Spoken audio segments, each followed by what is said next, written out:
Comenzaremos por anatomía de boca y faringe. Comencemos. ¿Qué es la faringe? ¿No? Como sabemos, tiene una forma de un uso. Esta se halla ensanchada en su parte media, siendo más estrecha en su parte superior e inferior. Aproximadamente la faringe es de 13 a 14 centímetros de longitud. En algunos casos puede ser más, depende del tipo de raza y la persona, ¿no?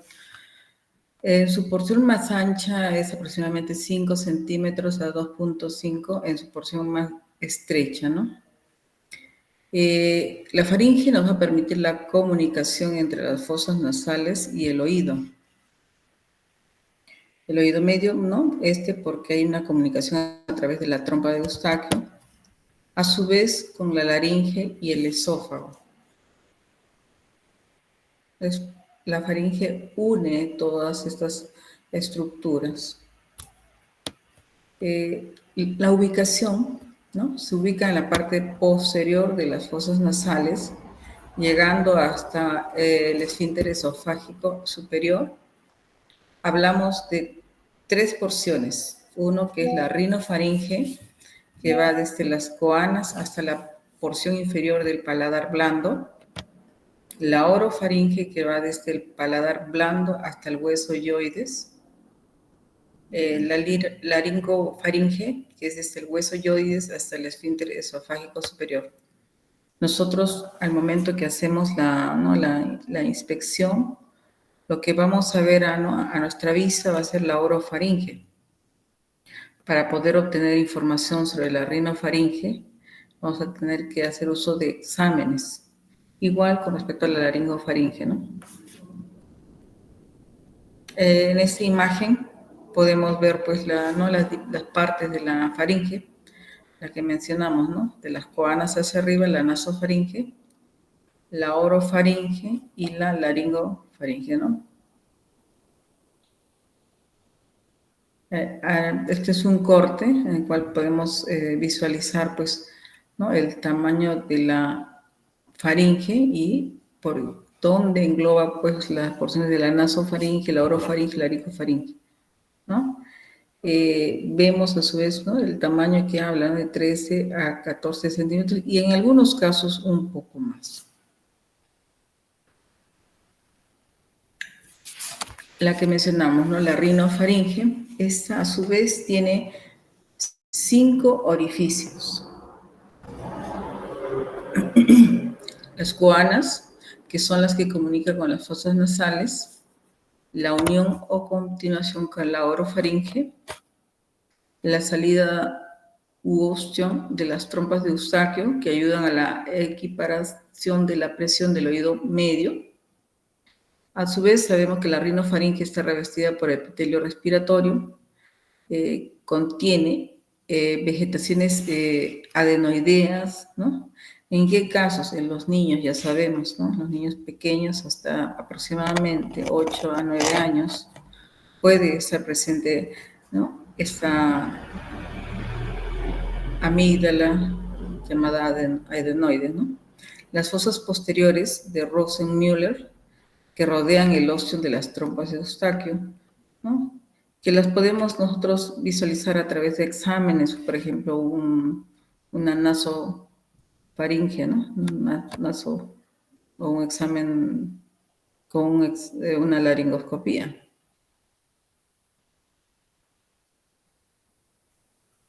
La orofaringe y la laringofaringe. La orofaringe es la que comunica pues la rinofaringe con la laringofaringe y la boca con la laringofaringe.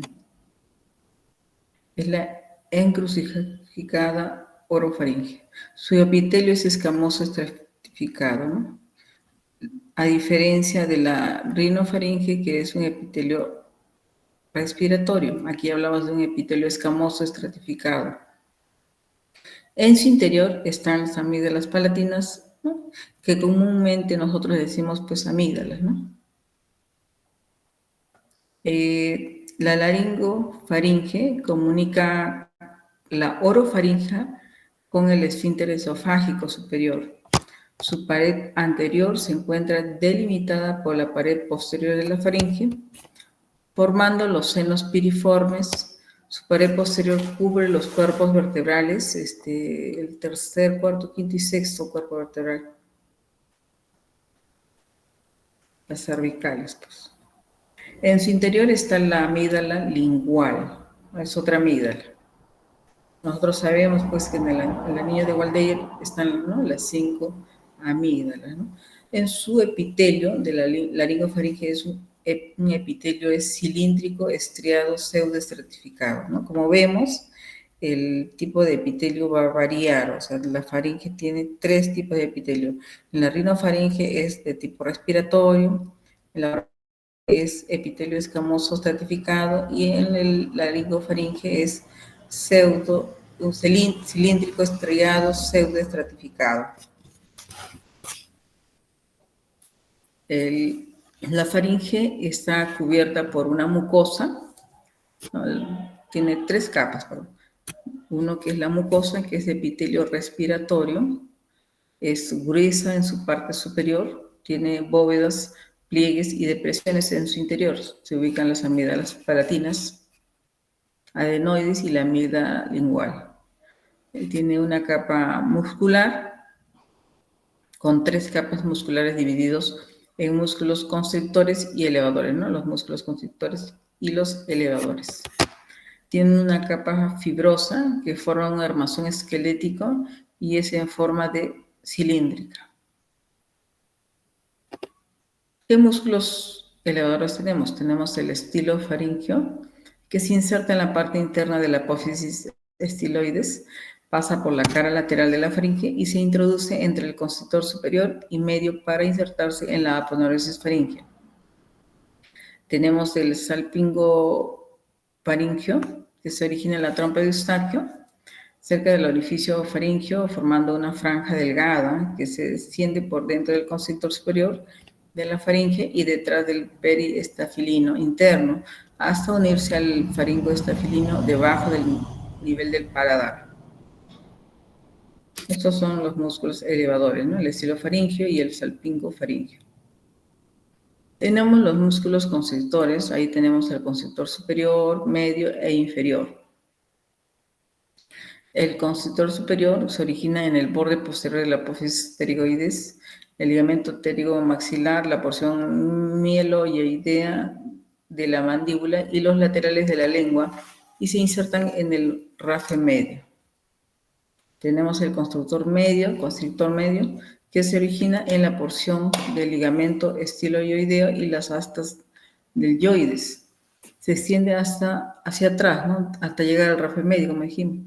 Y el constrictor inferior se origina en la cara externa del cartílago tiroides, llegando al rafe posterior. Sus fibras inferiores se entrelazan con el esfínter esofágico superior. Estos músculos no están separados, ¿no? Se entrelazan, se superponen uno entre sí, ¿no? Tanto el constrictor superior, medio e inferior. Las fauces, ¿qué es? Es, ¿no?, el orificio que une la cavidad bucal con la orofaringe. Limita por arriba con el paladar blando, por debajo con la base de la lengua. A los laterales tenemos el pilar anterior del velo del paladar. Se observa la úvula, las amígdalas palatinas ubicadas en el espacio triangular entre ambos pilares, la fosa palatina. El pilar posterior lo forma el músculo faringoestafilino, el pilar anterior el músculo palatogloso o glosoestafilino. En el interior de la fosa amigdaliana está formada por los músculos constrictores separados por un tejido fibroso. Tenemos la aponeurosis faríngea. Tiene su inserción en el tubérculo faríngeo occipital, borde inferior del peñasco y la base anterior del cráneo. Esto se pierde en el esófago. Hacia adelante se dirige hacia la cara interna de la apófisis pterigoides, borde posterior de la mandíbula, de los cartílagos cricoides y tiroides. Esta aponeurosis faríngea sirve de soporte para los músculos constrictores. Bueno, eso es lo con respecto al tema de las fauces. Como dijimos, sus límites, ¿no? El superior está el paladar blando, ¿no? Los laterales, ¿no? Y tenemos las amígdalas palatinas, la base de la lengua, ¿no? Y la úvula. Todo eso vamos a encontrar en las fauces. ¿Quiénes irrigan, ¿no? la faringe? Tenemos la arteria faríngea ascendente, rama de la arteria carótida externa. Tenemos la arteria palatina ascendente, rama de la arteria facial. Son terminales, ¿no? La arteria palatina descendente, faríngea y arteria del canal pterigoideo, ramas de la arteria maxilar. También tenemos la rama tonsilar de la arteria facial que irriga las amígdalas. Accesoriamente, se recibe ramas de la arteria lingual, de la arteria tiroidea superior. Bueno, las venas que drenan por el plexo faríngeo ¿no? En las venas faríngeas que terminan en el velo yugular interno, el plexo pterigoideo que drena en la cara superior del velo palatino hacia la vena retromandibular. Tenemos la vena palatina externa, la cual desciende del velo del paladar, cruza oblicuamente por la cara lateral de la amígdala palatina y perfora el músculo constrictor superior para terminar en la vena facial o faríngea. En su drenaje linfático tenemos que la rinofaringe, que es la parte superior, tenemos los linfáticos que cruzan la línea media, lo que explica la aparición de procesos contralaterales. Se puede comprometer la salida de los últimos pares craneales, ¿no? Estos drenan hacia los ganglios retrofaringeos, como el ganglio de Guilletti. Tenemos la cadena yugular alta, ¿no? En la orofaringe tenemos la cadena yugular media y los ganglios subdigástricos. En la hipofaringe se dirigen hacia la cadena yugular media y baja. Son altamente metastizantes, ¿no? Los ganglios a nivel de la hipofaringe. Aquí tenemos una imagen de la irrigación, ¿no? Aferente de la boca y de la faringe. Tenemos ¿no? los nervios del trigémino, el quinto, ¿no? Maxilar. Tenemos los ramos del facial, el nervio intermedio, ¿no? Tenemos el glosofaringio, ¿no? La rama del nervio intermedio, el trigémino maxilar. Tenemos ramos del vago.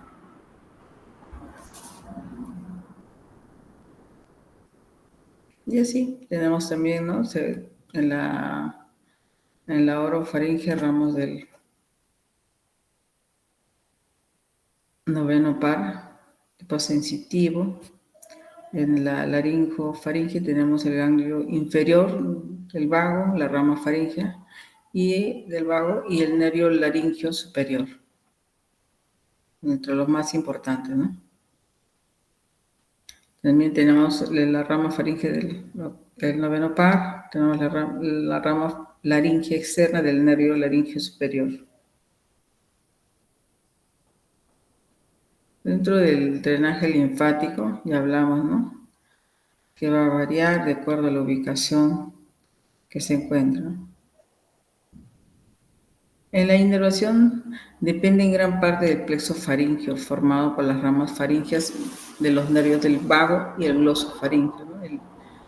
El décimo y noveno par, y los ramos laringio-faríngeos del ganglio cervical superior del simpático. La inervación motora procede de la parte craneal del nervio accesorio que se une al vago. A excepción del músculo estilofaríngeo que recibe inervación ¿no? del mandibular. La inervación sensitiva procede de los nervios glosofaringeos, vago o maxilar, ¿no? Estos tres nervios están comprometidos, ¿no? El glosofaringeo también inerva el oído. Es la causa, ¿no? de la otalgia, referida en una amigdalitis, ¿sí? Cuando hay atalgia, ¿no? Es inflamación del gloso faríngeo, ¿no? En caso de que haya compromiso de amigdalitis. Bueno, dentro de la semiología de la rinofaringe podemos decir, ¿no?, que no se puede ver de modo directo, ¿no?, la rinofaringe. Tenemos métodos para poder visualizarse. Tenemos hacer la rinoscopía posterior, la endoscopía nasal y las imágenes, por ejemplo, los rayos X, ¿no? Dentro de la semiología de la orofaringe, o algunos le dicen las fauces, estas sí podemos tener una visión directa, tan solo con el bajalenguas y una linterna. En algunos pacientes no es necesario usar el bajalenguas, pero en algunos pacientes hasta doble el bajalenguas. Algunas veces vemos el borde de la epiglotis,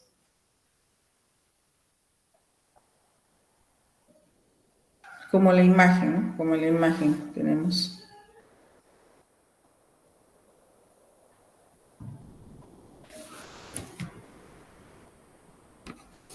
Dentro de la semiología, ¿no?, de la última parte de la faringe, la laringofaringe, tenemos la visión indirecta. De visión indirecta se realiza con la laringoscopia indirecta o directa, ¿no? A través de un endoscopio, ¿no? O, en este caso, como se ve en la imagen, de un espejo laríngeo. En caso no se cuente con endoscopio. Y cuando usamos los espejos laringeos, hablamos de una laringoscopia indirecta oral.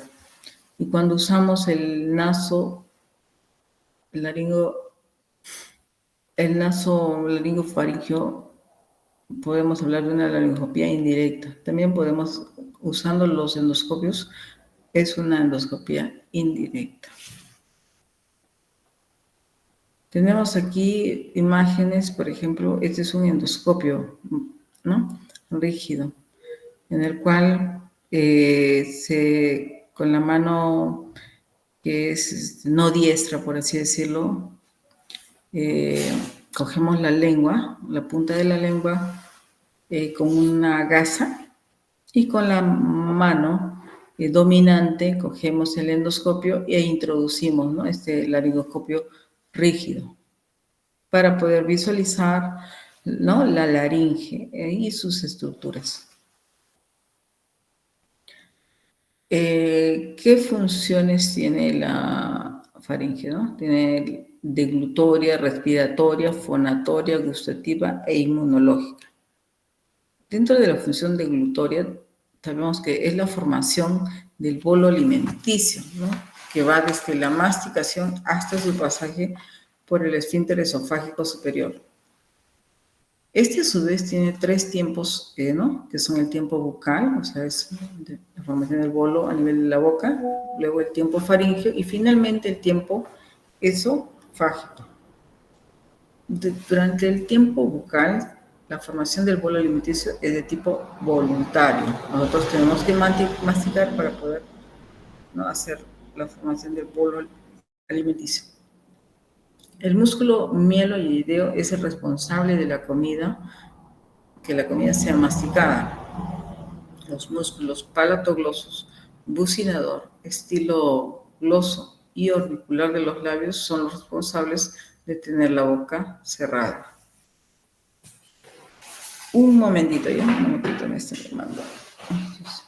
Un minuto.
Como estábamos hablando sobre la deglución en tiempo bucal, ya retomé, dijimos que es voluntario, ¿no? Y que el músculo responsable es el músculo mieloideo, ¿no? Conjuntamente con los músculos palatogloso, bucinador, estilo gloso y auricular de los labios, ¿no? El tiempo faríngeo, este es un acto que no podemos controlar, es un acto reflejo, el cual se inicia en el área de Walsfield, va por los pares craneales, el quinto, que es el trigémino, el noveno, el glosofaringeo, y el décimo, que es el vago, hasta el centro reticular del bulbo, área de la deglución, ¿no? Su cercanía con el centro de la respiración evita que respiremos y hablemos a la vez, ¿no? Entonces, una alteración en su regulación puede producir neumonía por aspiración. Entonces, debería hablaremos hasta de un trastorno de deglución. La vía motora va por el plexo faríngeo.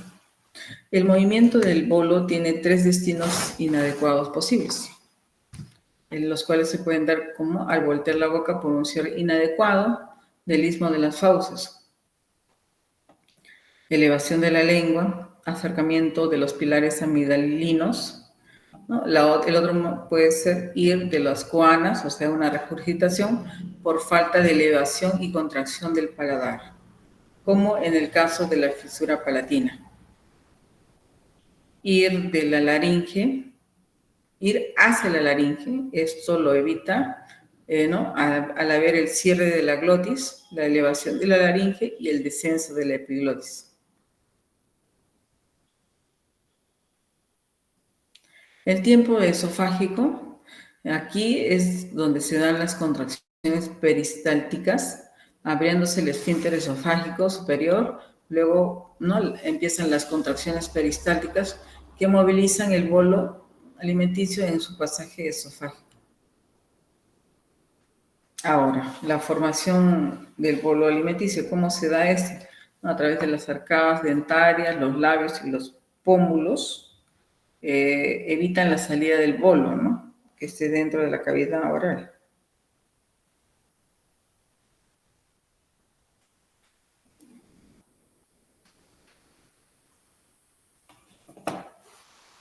Para su formación es necesaria la saliva secretada por las glándulas salivales, sobre todo las parotidias, ¿no?, las sublinguales y las submaxilares.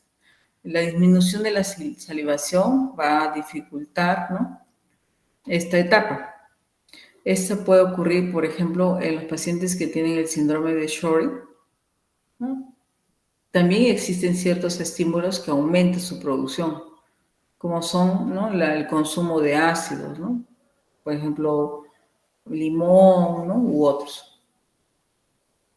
Una vez que se produce la masticación por los músculos mieloideo, la punta de la lengua empuja contra el paladar duro. Se forma un canal de la línea media lingual y esta se contrae de adelante hacia atrás, empujando el bolo hacia la orofaringe. El paladar oblitera la rinofaringe, el bolo baja y choca contra la epiglotis. Esta desciende, se le eleva la laringe y se cierra la glotis. Y se abre el esfínter esofágico superior para el paso del bolo alimenticio. Todos estos tiempos de la deglución que hablamos, ¿no?, se ven en esta figura, ¿no?, cómo es que la primero cómo es que se cierran, ¿no?, los labios, ¿no?, la función del constrictor, hasta que finalmente pase hacia el esófago. ¿Cómo se hace la evaluación de la deglución? A través del, ¿no?, aplicando el tema del reflejo nauseoso, visualizando la motilidad del pelo palatino, una evaluación del reflejo oxígeno, y dentro de los estudios de imágenes podemos tener unos rayos X del cuello o cabo faríngeo, una radiografía de esófago cervical con contraste, También ayuda una endoscopía laringea. Obviamente, lo primero que se hace es un examen en seco. Luego el paciente ingiere un líquido o un gel como con tinte que cruza como el azul de metileno. Y simultáneamente se hace el estudio, ¿no? Como en la imagen. Realmente hacer evaluación de la deglución es un tema bastante complejo.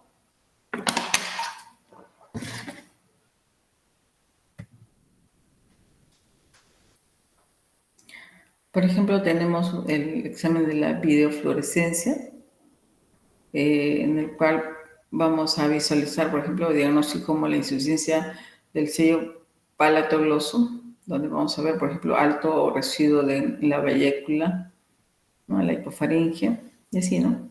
Varios problemas dentro de la deglución a través de este examen de videofluoroscopía. Por ejemplo, en la segunda imagen tenemos una pérdida aproximadamente del menos del 25%, ¿no? En la formación, en el bolo o el sello labial deficitario, ¿no? Igual, también observamos la aspiración postdeglutoria por el rehusamiento del residuo de la vesícula, en vesícula, ¿no? Y así, es un estudio en realidad, ¿no?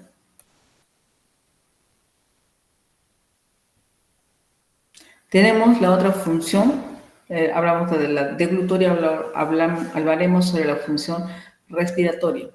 La función respiratoria, es una función pasiva, ¿no? Es el pasaje del aire desde las fosas nasales hacia la laringe. El aire pasa por la nariz, que está purificado, ¿no? Humedecido y calentado, ¿no? Ya sabemos que la nariz cumple esas funciones, ¿no?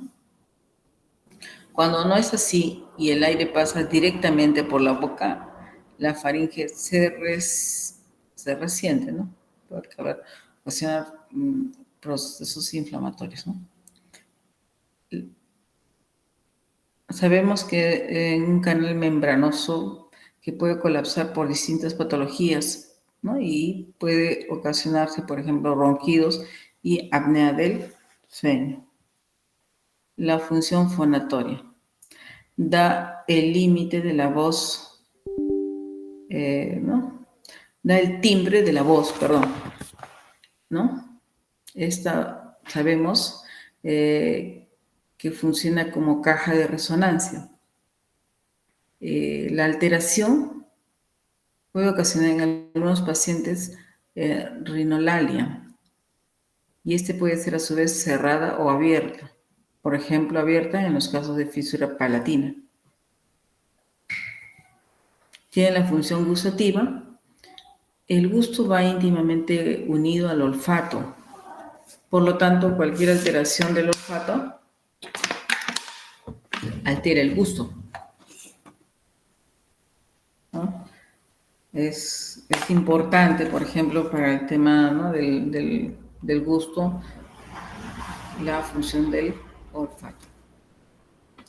Los receptores están en las papilas gustativas. Estas están distribuidas en lo que es el borde lingual, el dorso de la lengua y la punta. Las vías centrípetas del gusto van desde el quinto par, ¿no? Del trigémino, y el séptimo par, el facial, y finalmente el noveno par, que es el glosofaríngeo. Dentro de lo que es la topografía del gusto, bueno, ya debes saber, ¿no? Que, por ejemplo, la lengua, como es la parte que nos informa sobre ¿no? el tema si ¿no? el alimento contiene sabores, por ejemplo, amargo, ácido, salado, dulce. Por ejemplo, ¿qué parte de la lengua, no, nos dice que es un sabor amargo? La base de la lengua y el paladar. Si es ácido, el borde de la lengua y el paladar. El salado, la punta de la lengua. El dulce es el centro de la lengua. tiene otra función, la faringe, que es la función inmunológica. En la faringe tenemos que se ubica el anillo de Waldeyer, el cual consta de 5 amígdalas, que son uno, las adenoides, las amígdalas palatinas y linguales, ¿no? Los cuales son los pertenecientes al sistema linfático. Dentro de los mecanismos defensivos de la faringe tenemos el epitelio pavimentoso, el barrido mucociliar, los movimientos deglutorios, los macrófagos y el anillo de Waldeyer, el cual tiene la función principal, ¿no?, de las amígdalas, es la formación de las inmunoglobulinas a nivel de las células plasmáticas. Estas, a su vez, se involucionan con la edad, siendo de mayor tamaño de 3 a 6 años de edad, al igual que las vegetaciones adenoideas. Entonces, que no es hace mucho tiempo tener las amígdalas o las adenoides un poco grandes o hipertróficas era criterio de poder hacer un tema quirúrgico. Actualmente no. ¿Cómo no? Sabemos ya que hay ese comportamiento, ¿no?, de crecer entre los 3 y 6 años y después ya involuciona espontáneamente. Eso es con respecto a la función de la boca y la faringe. Ya, como hemos visto en la parte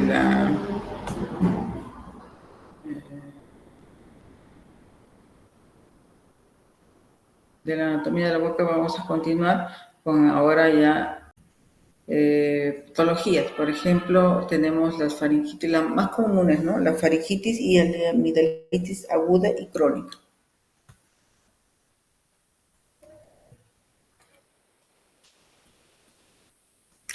Dentro de la definición tenemos que es la inflamación de la mucosa que recubre la faringitis, ¿no?, y de las amígdalas. Las causas pueden ser tanto infecciosas como irritativas.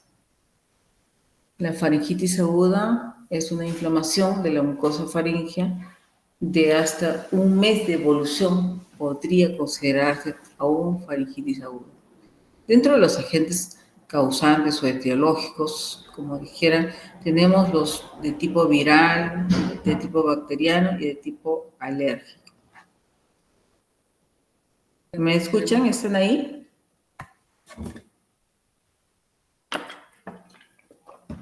¿Hola? Sí, doctora. Sí, doctora, que se escucha.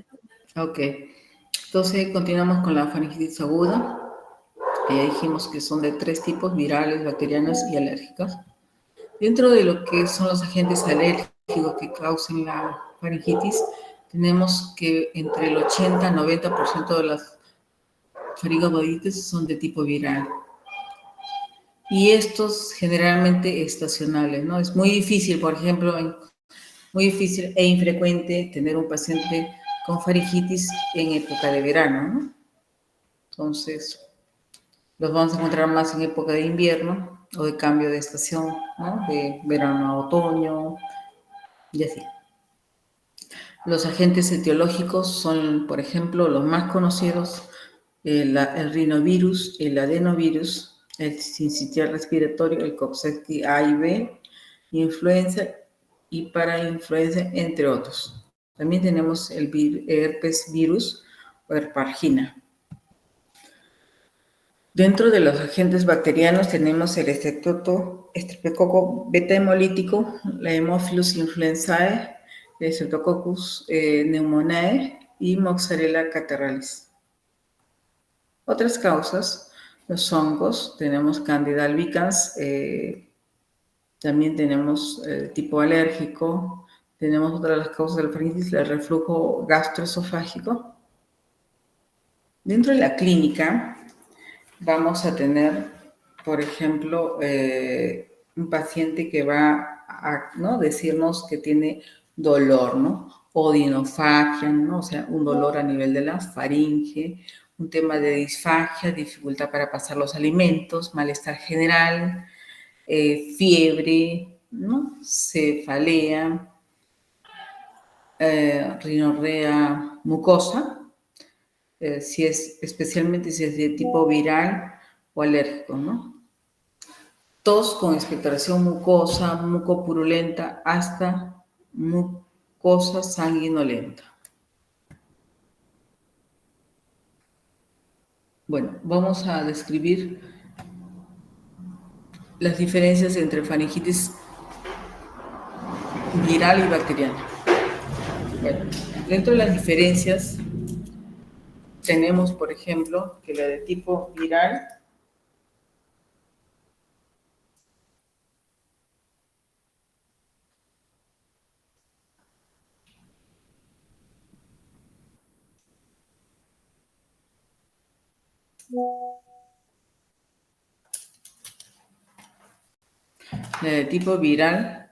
es rinorrea y expectoración mucosa. La bacteriana va a ser una expectoración mucopurulenta. La faringitis viral va a estar acompañada de un cuadro catarral. ¿Ya? En cambio, la de origen bacteriano puede ser de inicio súbito y puede ser, ¿no?, con fiebre muy alta, muy intensa. El cuadro de tipo viral es un cuadro menos intenso, en algunos casos puede haber una febrícula de duración ¿no?, menos intensa. Y la de bacteriana es la que es más intensa. La duración de tipo viral aproximadamente de 5 a 7 días. En cambio, el de tipo bacteriano usualmente tiene mayor duración. En una faringitis viral, las fauces más o menos se van a ver como en estas imágenes.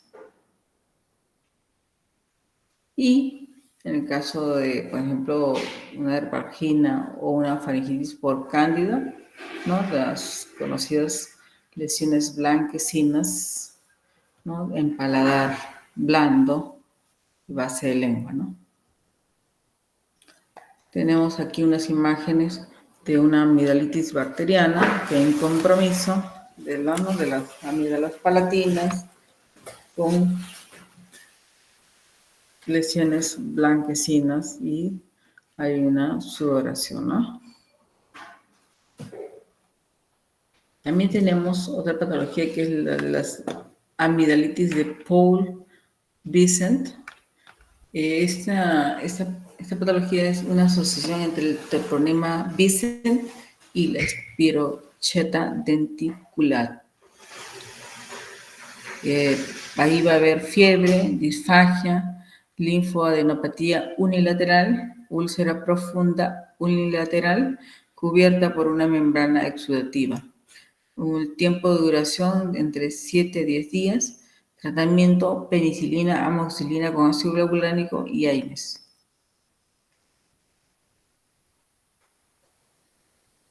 Vamos a ver en esta imagen, ¿no?, la angina de Vicent.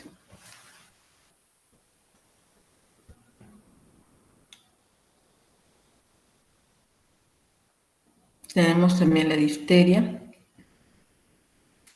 que es causada por una exotoxina de tipo Corynebacterium diphtheriae.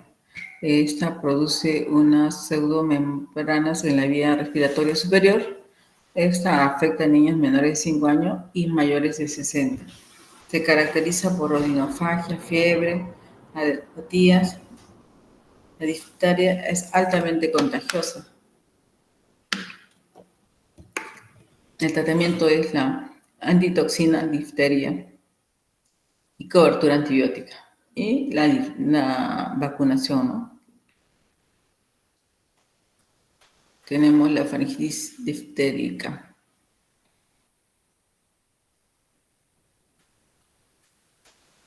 La faringitis en cuadros exantemáticos, ¿no? Por ejemplo, según sea, ¿no? ¿Qué tipo, por ejemplo, si está asociada a sarampión, rubiola, escarlatina, mucogliosis, extendema infeccioso, extendema súbito, varicela y enfermedad de Kawasaki.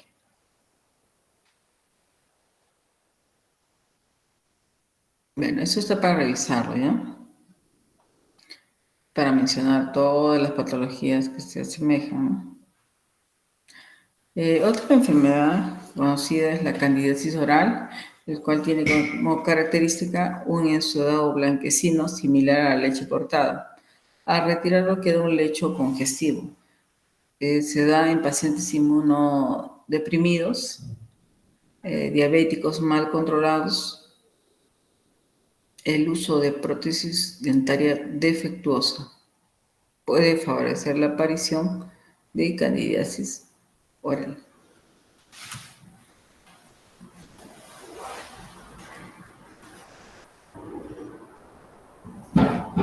Dentro de los estudios complementarios que rara vez son solicitados, tenemos el monotest, el test rápido, ¿no? El cultivo de secreción faríngea y antibiograma y un hemograma. Pero rara vez usualmente suele llegar a estos temas de estudios, ¿no?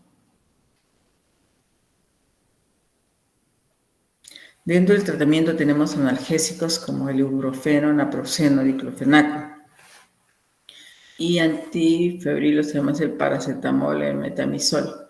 Dentro de los antibióticos, la penicilina, la amoxicilina, 500 miligramos cada 8 horas, o sea, 50 miligramos por kilo al día por 7 días. La amoxicilina con ácido glavulánico.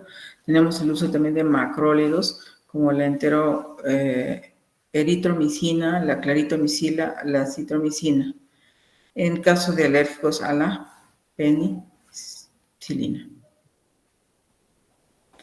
La faringitis crónica inespecífica, su causa es multifactorial. El agente irritante es un agente irritante de la vía aérea, como el polvo, resequedad ambiental, alcohol, tabaco, vapores tóxicos. Casi siempre se asocia a un problema de insuficiencia veno-nasal. Tenemos el reflujo gastroesofágico, también puede estar presente en algunos casos en una faringitis crónica. Y algunos medicamentos pueden estar, ¿no?, relacionados como antidepresivos y anticolinérgicos. Dentro de la clínica tenemos que hay episodios de hidrofagia, garraspeo, secreción mucosa, sensación de cuerpo extraño, prurito. Hay una exacerbación de los síntomas por breves periodos.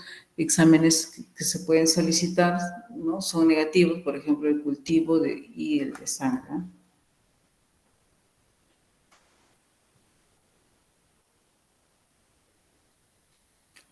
Consiste en corregir la causa.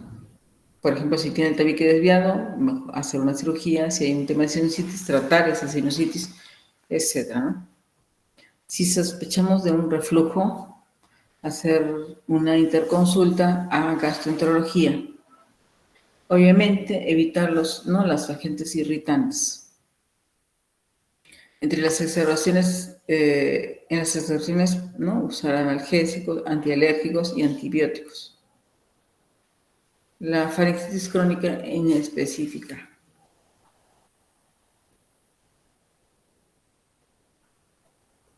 Tenemos la faringitis crónica inespecífica, tenemos a la tuberculosis, ¿no?, las que están asociadas, la leishmaniasis, el síndrome de Sjögren, gonococo, sífilis y lepra. ¿Qué exámenes complementarios podemos solicitar en pacientes con faringitis crónica o aguda con mala evolución?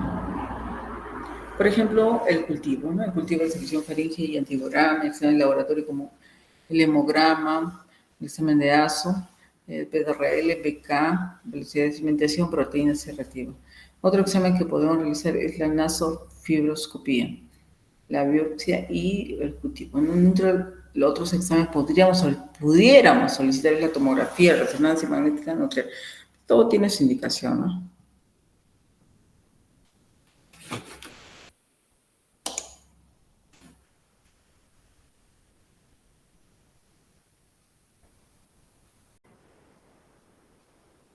Sí, doctora, sí se ve.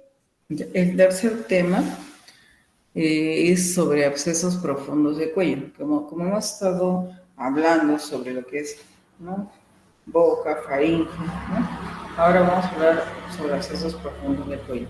Un tema interesante que, bueno, actualmente ya no se ve porque hay bastante uso ya, ¿no?, y acceso al tema de salud. Dentro de los abscesos, los más comunes son los retrofaringeos, el parafaringeo, el periamidalino, el semimandibular. ¿Qué es un absceso profundo? Es una infección de los espacios profundos del cuello que puede evolucionar con una rápida extensión a otros espacios con alta mortalidad si se propaga a mediastino. Su propagación está íntimamente relacionada a un estado inmunológico del paciente, o sea, que el absceso profundo del cuello puede darse en pacientes que tengan VIH, diabetes, alcoholismo u otras inmunodeficiencias.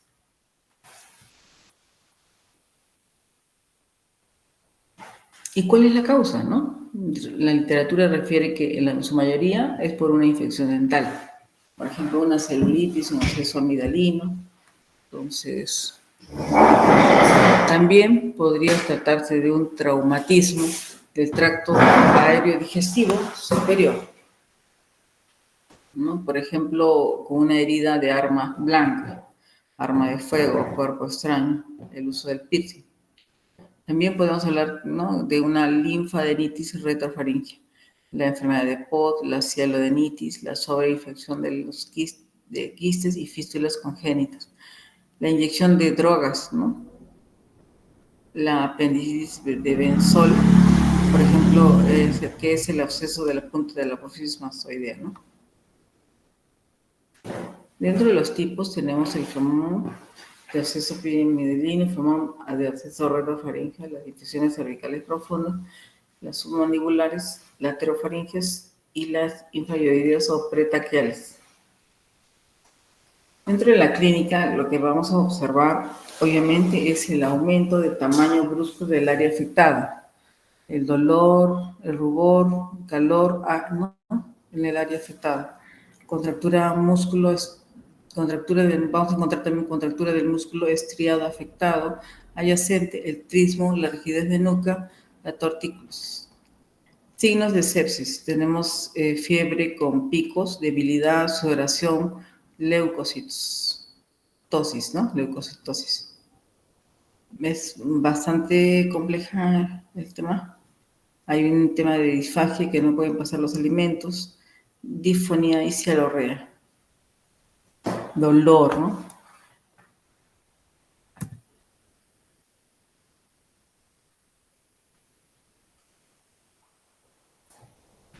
En esta imagen se ve la disposición anatómica de las fascias cervicales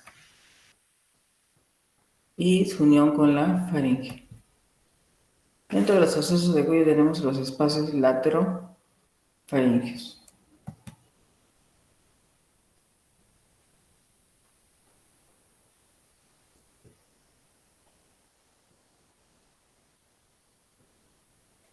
Bueno, tenemos el concepto de flemón, que viene en la etapa inicial, que es la infiltración difusa del tejido o celulitis. Luego el sistema inmune tiende a localizar la infección, se liberan enzimas lisosómicas con destrucción del tejido, formándose el absceso. Hay ausencia de fluctuación, lo cual no descarta la presencia de pus por ser un absceso profundo de cuello. Este se puede diseminar por otros espacios laringeos o a distancia. Por ejemplo, del mediastino, una flebitis del seno cavernoso, un absceso cerebral, una endocarditis bacteriana. Dentro de los estudios y procedimientos, se hace un drenaje del absceso si hay persistencia de la fiebre, o puede que haya sido insuficiente. Análisis de rutina, exámenes, EKG, rayos X de perfil de cuello en hiperextensión, ecografía de las partes blandas del cuello y tomografía. El cultivo es un poco discutible porque la mayoría es de flora mixta, tanto para aerobios como anaerobios. Y la cobertura es de tipo empírico al inicio, ¿no? Antibióticos de amplio espectro, por ejemplo, la flora mixta, tanto aeróbicos como anaeróbicos. Ya tenemos alternativas para el uso de, ¿no? En acceso profundo de cuello tenemos la penicilina, amoxicilina, clindamicina, metronida, sol de 500 miligramos cada 6 horas o 1 gramo cada 12 horas. Bueno, si hubiera un tema de sepsis, tenemos alternativas. Por ejemplo, la piperacilina, ¿no? La ceftriaxona y el penen.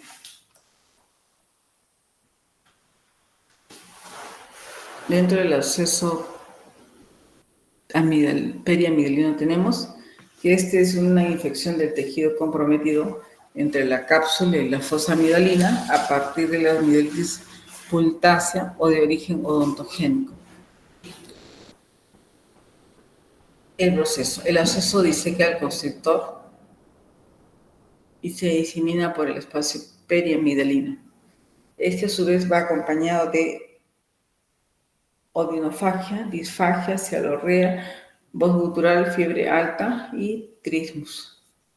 El trismus se da porque hay afección del músculo pterigoideo.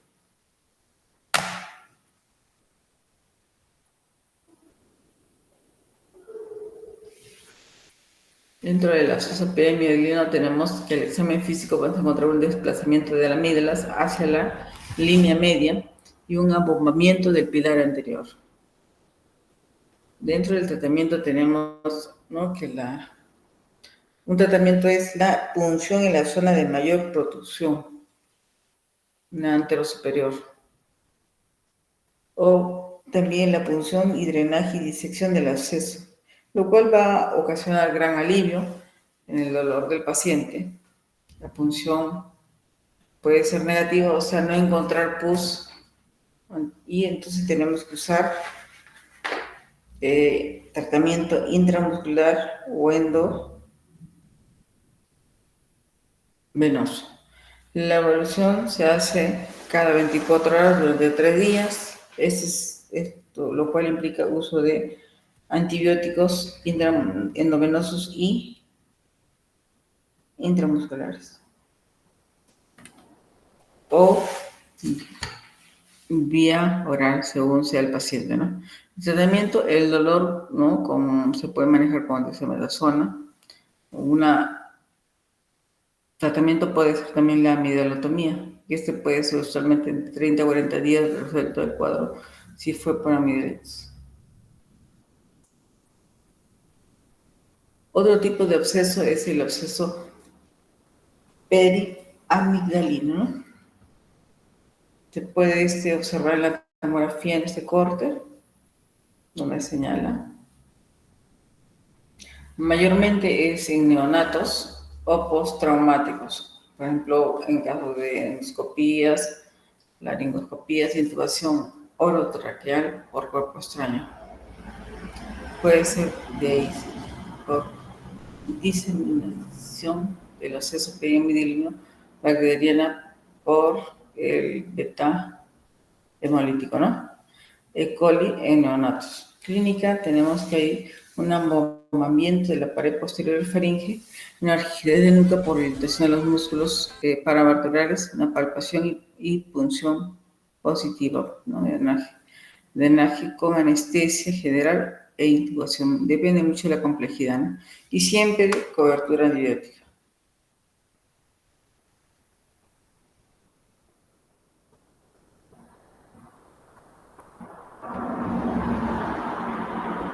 La imagen radiológica, donde se muestra el acceso flemón retroorbital faríngeo.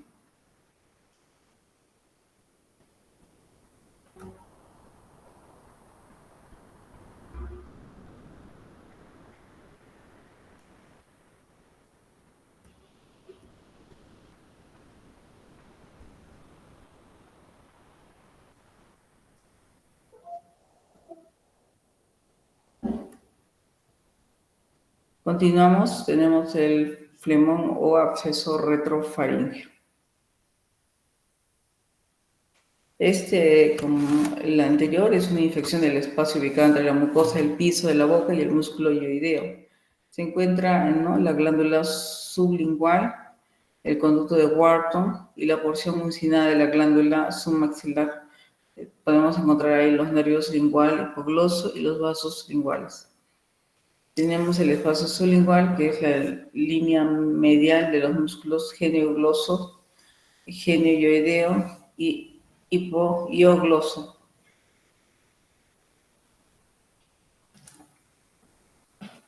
Tenemos el límite lateral del maxilar inferior. El límite posterior tenemos el borde posterior del músculo miloioideo. Aquí se comunica con el espacio submandibular, de allí con la fosa pterigoidea y los espacios faríngeos hasta mediastino. En el origen es en su mayoría odontogénico. Tenemos la cialodenitis, cialolitiasis. En la clínica vamos a ver una elevación del piso de la boca, alteración de la articulación de la palabra, odinofagia, disfagia, celorrea. Este se puede diseminar al espacio submandibular formando un absceso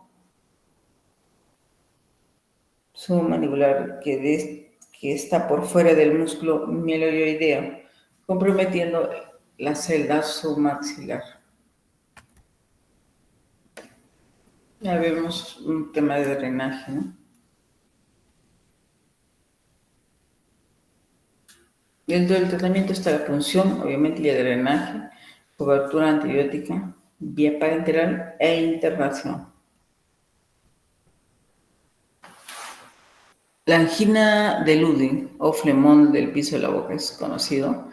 Es una infección del piso de la boca de modo bilateral séptico con compromiso de la vía aérea, con alta mortalidad de tipo gangrenoso.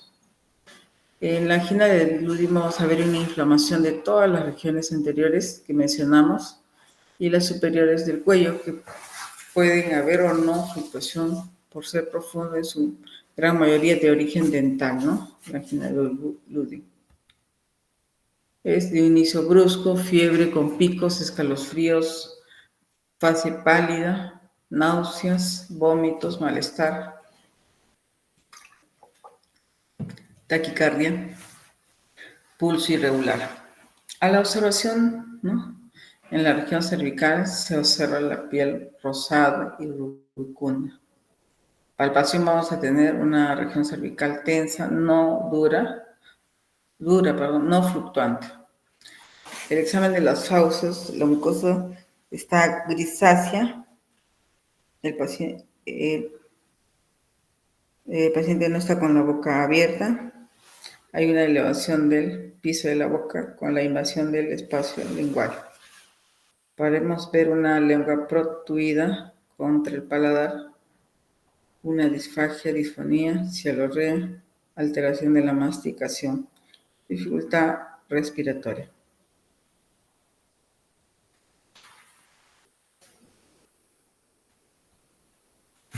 Esta es la imagen como más o menos se ve el paciente con una angina de Ludwig, ¿no? Y aumento del volumen, riboquintez, edema. Dijimos que se le puede hacer una ecografía. Angina de Ludwig, si tenemos sospechas, es una urgencia en otorrinolaringología. El mismo concepto, ¿no? Punción y drenaje por vía externa. Y evaluar una traquetomía, el uso de antibióticos endovenosos. Más o menos es así como se ve el paciente. El contenido del espacio peristoideo, vamos a encontrar grasa, linfonodos, tejido celular subcutáneo, grasa, músculo, y está relacionada con la fosa amigdalina y el músculo pterigoideo interno. Hay un contenido en el espacio retroestiloideo, están los pares craneales, el noveno y el doceavo.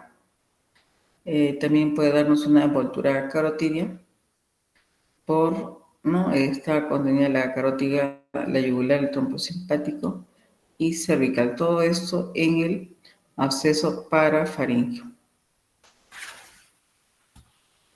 El absceso parafaringeo, ¿cuáles son las causas? Son la obsedación ganglionar, la supuración parotidia, el absceso mastoideo o bensol, mastoiditis, una otitis media aguda, una faringitis, ¿no? Una amigdalitis, y el cual se puede ir, ¿no?, hacia el mediastino.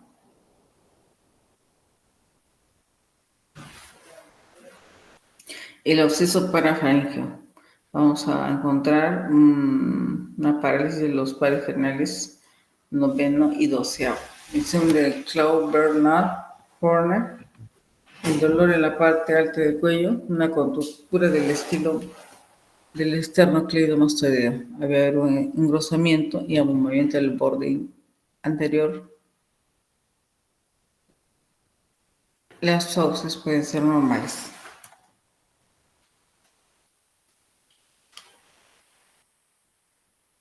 El absceso parafaringeo, ¿no? Podemos observar que el diagnóstico es clínico a la palpación, los rayos X, se puede hacer de las partes blandas del cuello, una ecografía y finalmente una tomografía.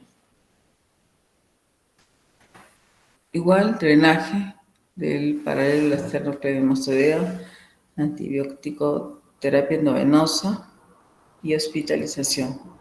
Más o menos como se ve el paciente. El absceso periestiloideo. Observamos una clínica, dolor intenso, desviación hacia el límite de la línea media, la mandíbula, la fiebre alta de 40. Puede haber una obstrucción faríngea con desplazamiento hacia la línea media, un empastamiento doloroso en el ángulo submandibular.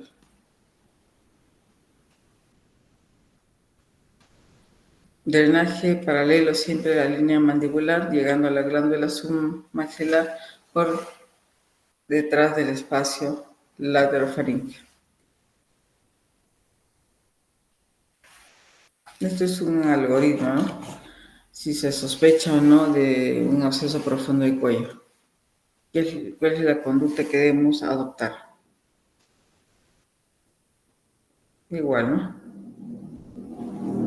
Bueno, eso sería lo que teníamos por compartir respecto a la anatomía de la boca y la faringe, lo que es faringitis aguda y crónica y el tema de abscesos, ¿no?, profundos del cuello.